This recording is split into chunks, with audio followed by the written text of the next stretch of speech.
morning, wonderful viewers, wherever you might be watching us from. This is Fine TV Gambia, your only viewpoint. Right here at the University of the Gambia's Faraba campus to witness the final congress of the 14th Executive Council of the Education Students Association. Follow us as we show you what is about to happen inside.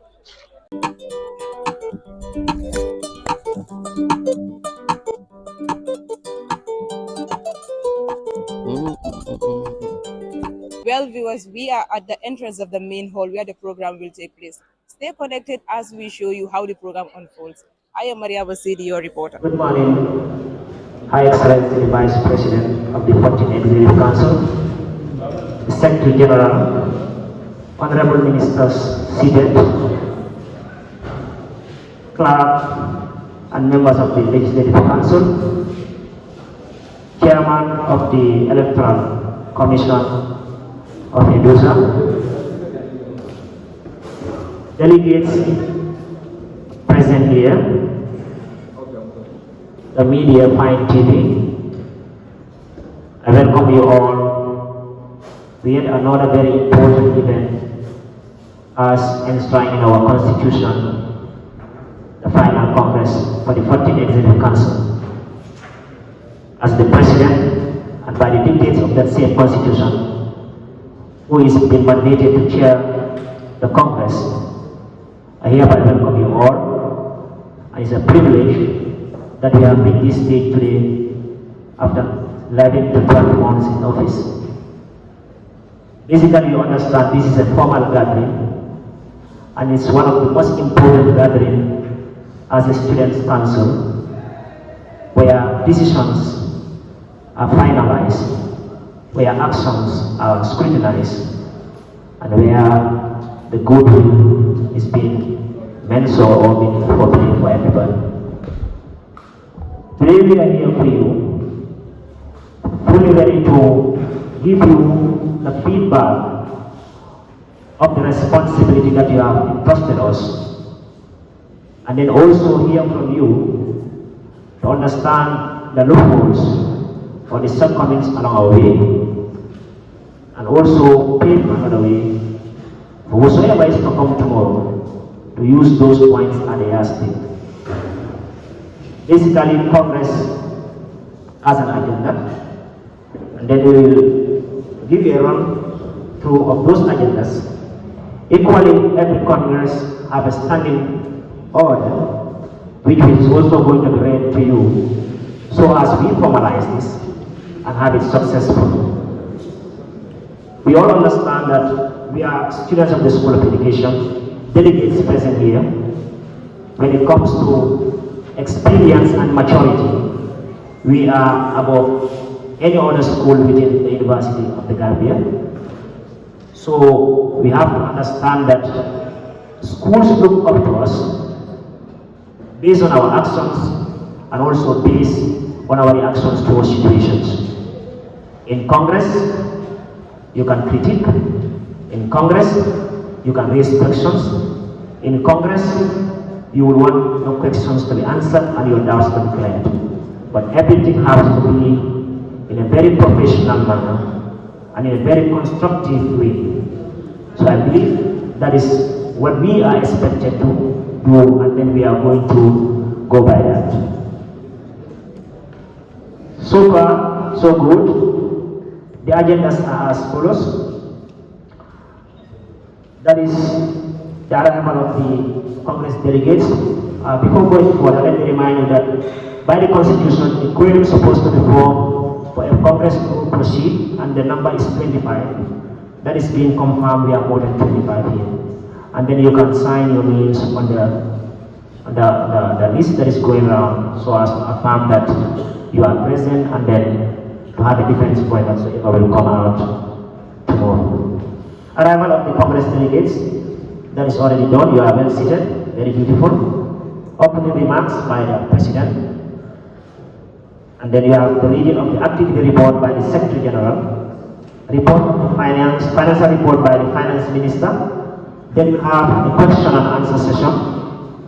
From there, we will come back to receive the report of the Auditor General. Then we have the report from the Legislative Council to be read by the clerk, honorable clerk. We'll have another question and answer session.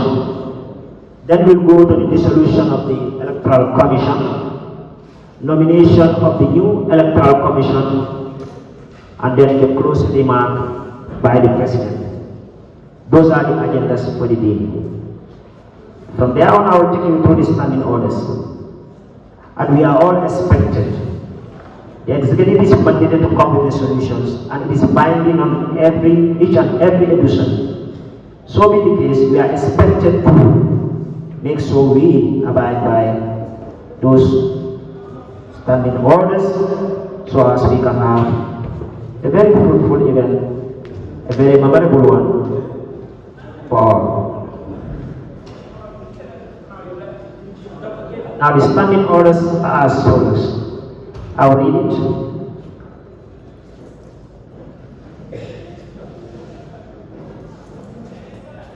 In order to conduct a smooth and successful Congress, the 14th Executive Council of EDUSA deems it judicious to come up with some rules that will guide and direct the procedures and proceedings of the Congress.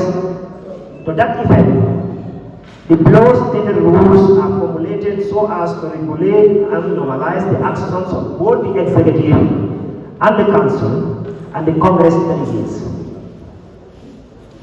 The orders are as follows. Number one, as the President is the chairperson of the Congress, he presides over all proceedings at the Congress. Two, during the presentation of the activity, financial audit, and the LC's report, Congress delegates are expected to remain decorum and should not interrupt the presenters. Three, during questions and answer session, anyone who wishes to ask a question should raise his or her hand up and wait for the chairperson's approval. No one should speak without the chairperson's approval. 5. Anyone who is accorded the floor to speak should not use vulgar words in expressing his or her opinions. 6. Not two people should speak at the same time. 7. During the nomination of the members of the Electoral Commission, an individual can only nominate one person. 8. A nomination is only substantiated when it is seconded by another person. 9. Both the council members and Congress delegates are enchained by these rules. Note, these rules are stated not to curtail anyone's participation or expression at the Congress, but to create a befitting platform for an amicable and courteous Congress. Signed by the Secretary General, and it is binding all of us, both the delegates present and the council. On that note, once again, I welcome you all to this final Congress of the 14th Executive Council, and then we will start with the activities. Good morning once again, Honorable Vice President, the Secretary General, the Executive, delegates present, LC members, and then the Electoral Commissioners. As the President of the 14th Executive Council, it is an honor and privilege to preside over this very important activity of my council.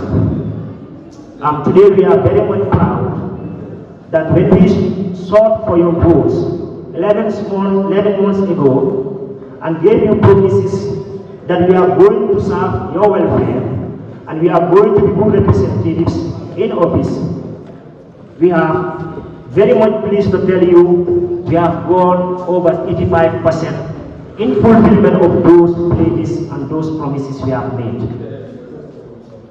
I can vividly remember when I was assuming, or when the council was assuming office, we were told that the 14th Executive Council have set the bar very high, and then we have a big task in trying to fulfill those promises, or in trying to cover up what these people have done and go beyond that.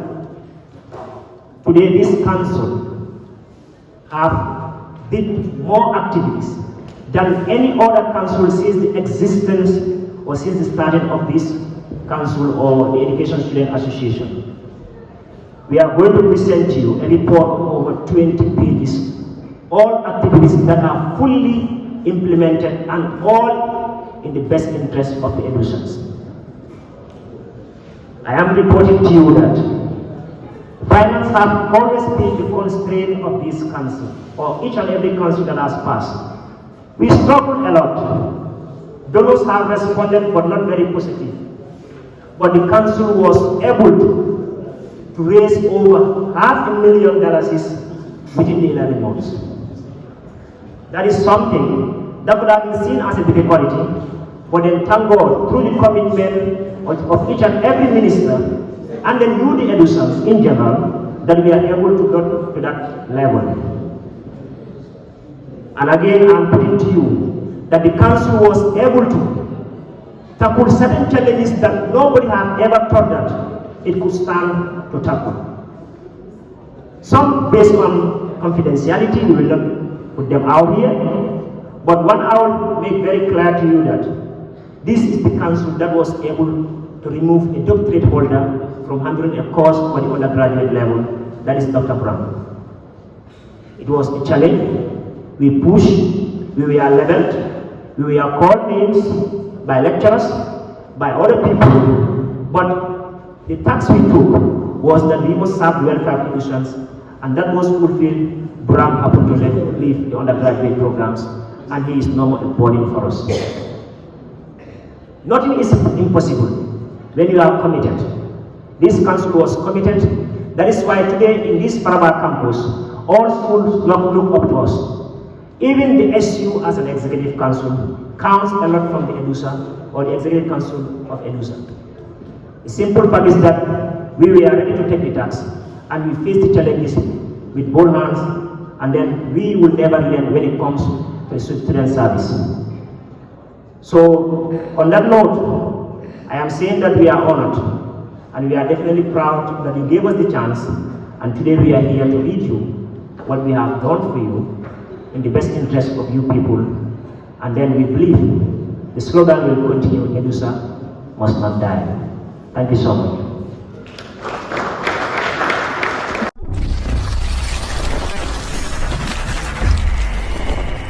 Responsibly, the Council registered tremendous successes in establishing and revitalizing partnerships through possible meetings. As a result, the Council was able to meet high-class dignitaries in respective institutions, such as the Office of the President of the Gambia, Ministry of Basic and Secondary Education, Ministry of Higher Education, Research, Science and Technology, the Gambia Port Authority, the Gambia Committee Against Harmful Traditional Practices, that's GAMPOTRA, the Gambia Radio Television, and QTV, the Gambia, among others. Memorandum of Understanding with National Center for Arts and Culture. For the first time in the history of EDUSA, students were allotted internship program. The Council, through its Education Research Ministry, secured and entered into a memorandum of understanding with the National Center for Arts and Culture, in which 3 EDUSAs will be sent to NCAC for partnership in every 3 months. This MOU was signed by 2 parties, that's myself, the Secretary of EDUSA, and Mr. Hasan Sise, the Executive Director of NCAC, on Wednesday, 27 December 2023. To start, 2 individuals, Alaji Koli and ICBC, were democratically selected and accompanied to NCAC by the Honorable Education and Research Minister. The National Center for Arts and Culture entered into an MOU with the Council based on mutual benefits and professional relationships. This way, qualified students were accepted to work with NCAC for 3 months term. And 4 EDUSAs, Alaji Koli, ICBC, Kumbaba, and Mohammed C, have already benefited from it so far. This is a paid internship, and students are availed the opportunity to learn both administrative and research skills. Aside from the stipend paid, interns benefited from workshops and related activities where they earn rewards. NCAC is committed to satisfying their goal, maintaining partnership with 5 teams. The Ministry of Information and Communication in December resuscitated the partnership with 5TV, a popular online TV network. The partnership with 5TV helped the council to gain popularity by featuring its activities in social media. This has made the council known in all corners of the country. Significantly, the weekly online show, the EDUSA Hour, has impressively exposed the council's members and activities to the public. These shows make the council to reach out to a wider audience and also featuring education students who deliberated on current affairs in this communication with liberty at large. Maintaining partnership with Taranga FM. In December 2023, the council, in its quest to push the agenda of the association, renewed a partnership with Taranga FM. This approval partnership was spearheaded by the Information Ministry. The platform hosted personnel from the IPRO Ministry, council members, and the general students. The Monday Education Hour was mainly utilized by the members of the Information Ministry to discuss current and future matters in the school of education. Collaboration. The event in this section encompassed the work that the council participated with other partners. Celebrating International Women's Day. In collaboration with the UTG Phenomenal Women, EDUSA, through its Gender and Health Ministry, celebrated the International Women's Day. This historic day, which is celebrated on the 8th of March, is annually set aside to recognize the invaluable roles of women in all aspects of human life. Celebrating menstrual care and hygiene. The menstrual care and hygiene was commemorated in collaboration with the UTG Red Cross League and the UTG SU. As menstrual health care raises a great concern worldwide, this day witness discussions around menstrual health and hygiene and how it can be maintained.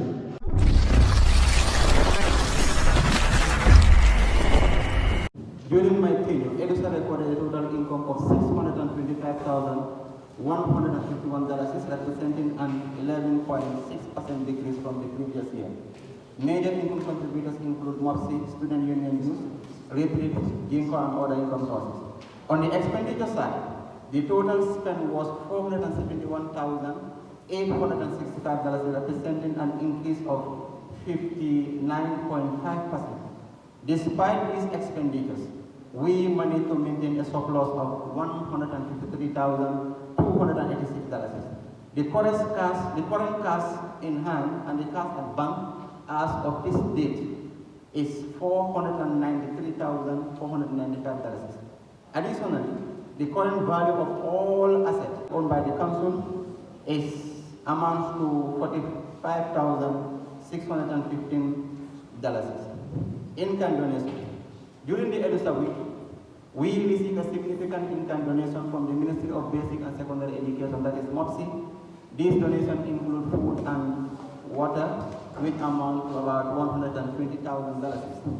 This significantly reduced our expenditure on essential food items during the EDUSA week and allowed us to allocate resources to other vital areas. This generous contribution played a crucial role in ensuring the success of our activities throughout the week, providing sustenance for all participants. Additionally, an amount of $1,000 was donated by the chairperson of the nationwide tour, that is Vice President Anna Manga, to pay the hall at Aptas Lodge at Bintam during the evaluation night of the nationwide tour.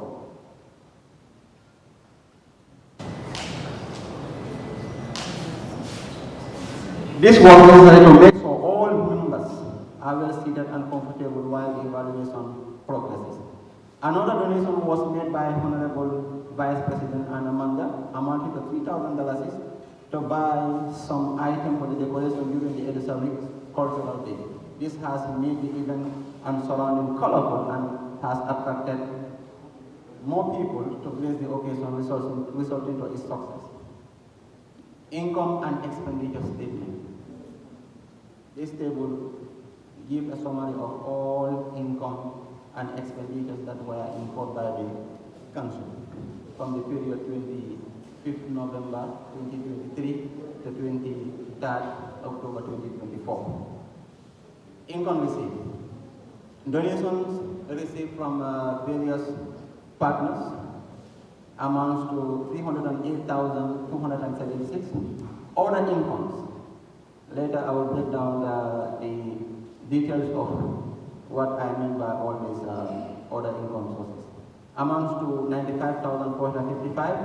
Income generated from retreat, $72,010. Rental of the PA system and the podium amounts to 4,700. Sales from various activities, income received there is $75,110.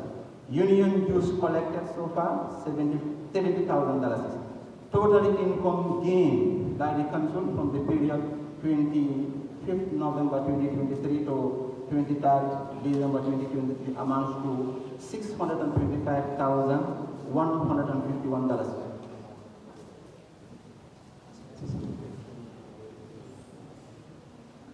Expenditure incurred. Expenses incurred by the Council. Advisory board sitting allowance, an amount of $1,450 was spent. Bank charges, $703 was charged. Breakfast expenses, $4,090. Depreciation of assets owned by the Council, $9,385. Website creation, $4,200. EDUSA week expenses, $91,525. Graduation sale expenses, $5,125. Maintenance of the PA system that we are currently using, $600. Nationwide tour expenses, $331,765 was spent. Printing and stationery, $22,125 was spent. Payment and purchase of items, $11,920. Retail expenses, $41,150 was spent. Sport, $40,457 was spent. Telephone operated, $1,100 was spent. Training expenses, $1,400 was spent. Transportation expenses, $4,900 was spent. Total expenses incurred by the Council as highlighted in the financial statement, $471,865 are the total expenses that were incurred by the Council from the period 25th November 2023 to 23rd October 2024. That was the date of the last audit. Balance sheet. Like I mentioned earlier, the cash at bank and cash in hand. The cash at bank amount to 460,621. Cash in hand amount to 32,874. Property, plant, equipment, that is the asset owned by the Council. Their current value amounts to 45,615.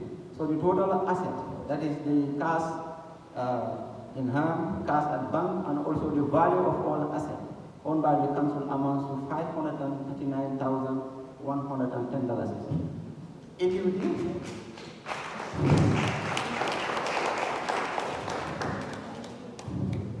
That is amount left by the previous Council, as stated by the SB, amounts to $330,824. Retail and that is the surplus gained by the current Council amounts to $153,000, that is after all expenses, 286.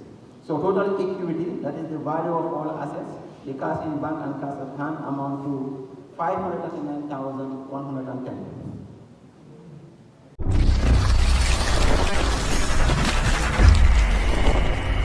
The power vested on me as the Auditor General of the 14th Executive Council, Education Student Association, I hereby submit my report on the financial statement for the period of 11 months. Others are saying 12. I'm saying 12 months here, because this month also is counted.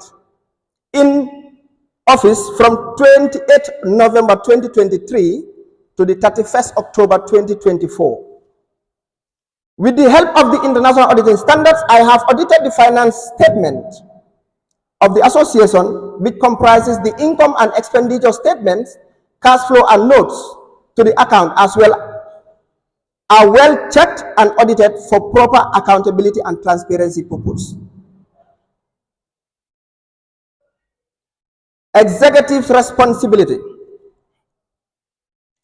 The executive, through the finance minister, is responsible for the preparation of the financial statement. The financial statement should be prepared fairly and give a true view of a financial position, financial performance, and cash flow of the association in accordance with the general accounting acceptable accounting principles. The finance minister in charge of the financial record has given me detailed clarification and information required for my auditing. I have conducted a series of audits on the financial statement in making sure it is free from fraud, which is very vital for the proper running of our association. Coming under the union dues. Union dues collected by the finance ministry for a period of 12 months. These dues are well checked and audited for transparency purpose. Congress delegates. These dues are used in running the affairs of the association based on its activities. This is the data from the month of November up to the month of October as we are in. In the month of November 2023, the finance ministry were able to receive $400 in the month of November. In the month of December, they were able to collect $8,850. In the month of January, 4,100 was collected. In the month of February, 1,400 was collected. In the month of March, 15,100 was collected. In the month of April, 4,250 was also collected. In the month of May, 2,700 was collected. In the month of June, 1,550 was collected. In the month of July, 6,150 was collected. In the month of August, 8,900 was collected. In the month of September, $14,050 was collected. And last but not the least, in the month of October, 2,550 was collected.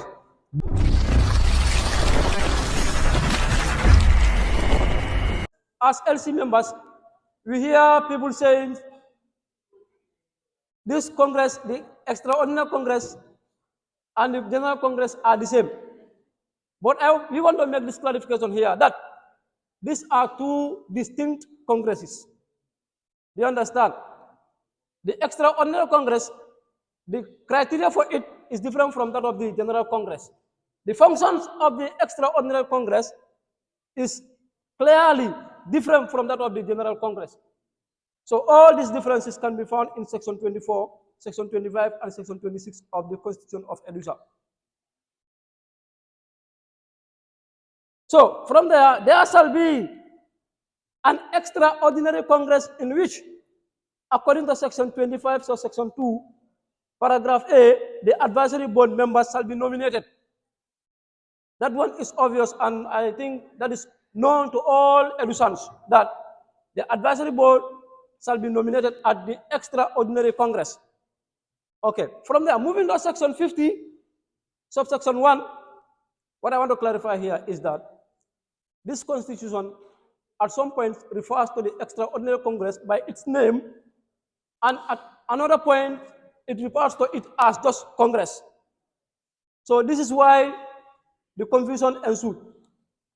If you go to Section 50, subsection 1, it says there shall be an advisory board that shall be set at Congress. That shall be set at Congress, set up at Congress. So this particular Congress mentioned in this section is referring to the Extraordinary Congress. under section 24. Okay, coming to section 50, subsection 1, paragraph G, which says the advisory board should be dissolved 2 weeks before Congress for the nomination of new members at Congress. So both of these congresses are referring to the extraordinary Congress, because if you look at the qualification there, it says according to this constitution. And according to the constitution, the advisory board should be nominated at the extraordinary Congress. So meaning, EDUSA has been wrongfully dissolving the advisory board, but rightfully nominating it. Because the constitution is aware of the functions of the advisory board. It knows that the function of the advisory board are still pending. Next month, the election is coming. Petitions concerning election results may be filed. And that is one of the paramount responsibilities of the advisory board. So to that effect, the executive council will be advised to reconstitute the same advisory board. Let them carry on with their functions. That will be done. Despite that, provided that the members here agree to it, because we cannot afford to have an election and aggrieved personnel happen to be people happen to be aggrieved, and they don't know where to file their petitions. That cannot be in this democratic world. Please,